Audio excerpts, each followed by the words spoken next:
ಒಂದು ವರ್ಷ ಕಳೆದರೂ ಕೂಡ ನಾಗಮೋಹನ್ ದಾಸ್ ಅವರ ಇನ್ನೊಂದು ಆಯೋಗವನ್ನು ರಚನೆ ಮಾಡಿದರು.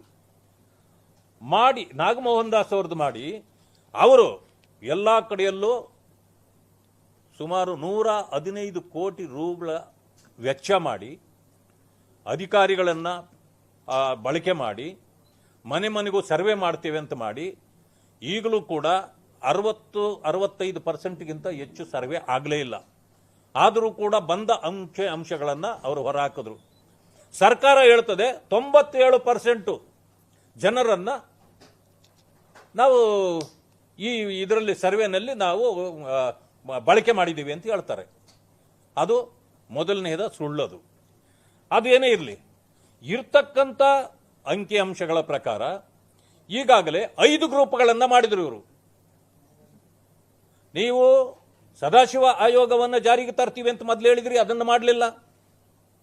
ಈಗೊಂದು ಆಯೋಗ ಮಾಡಿದ್ರಿ, ಅದು 5 ಗ್ರೂಪ್ಗಳನ್ನು ಮಾಡಿಕೊಟ್ರು, ಅದನ್ನು ತಗೊಳ್ಳಿಲ್ಲ. ಅಂದ್ರೆ ನೀವು ರಾಜಕೀಯ ಮಾಡ್ತಕ್ಕಂಥ ನಿಮ್ಮ ರಾಜಕೀಯ ತೀರ್ಮಾನವನ್ನ ಮಾಡಿಕೊಂಡ್ರಿ. ಯಾಕೆ ಇಡೀ ರಾಜ್ಯದಲ್ಲಿ ಜನ ದಂಗೆ ಹೇಳ್ತಕ್ಕಂಥ ಪರಿಸ್ಥಿತಿ ಬಂತು. ನಿನ್ನೆ ನೋಡಿದ್ವಲ್ಲ, ಫ್ರೀಡಂ ಪಾರ್ಕ್ನಲ್ಲಿ ಬೆಂಕಿ ಇಟ್ಟು ಚೇರ್ಗಳನ್ನೆಲ್ಲ ಸುಟ್ಟು ಗಲಭೆ ಮಾಡಿದ್ರು. ಬಲ ಸಮುದಾಯದವರು ಕೂಡ ಮೊನ್ನೆ ದೊಡ್ಡ ಪ್ರದರ್ಶನ ಮಾಡಿದ್ರು.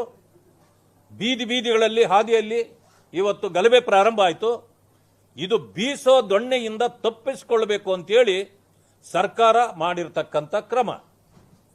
ಇಲ್ಲಿ ಏನೇ ಇರಲಿ, ನನ್ನ ಪ್ರಶ್ನೆ ಇರ್ತಕ್ಕಂಥದ್ದು, ಚುನಾವಣೆ ಸಂದರ್ಭ ಬಂದಾಗ ಬೊಮ್ಮಾಯಿ ಅವರ ಸರ್ಕಾರ ಒಳ ಮೀಸಲಾತಿಯನ್ನು ಘೋಷಣೆ ಮಾಡಿದಾಗ ಕನ್ಫ್ಯೂಷನ್ ಕ್ರಿಯೇಟ್ ಮಾಡಿದ್ದು ಕಾಂಗ್ರೆಸ್ಸು.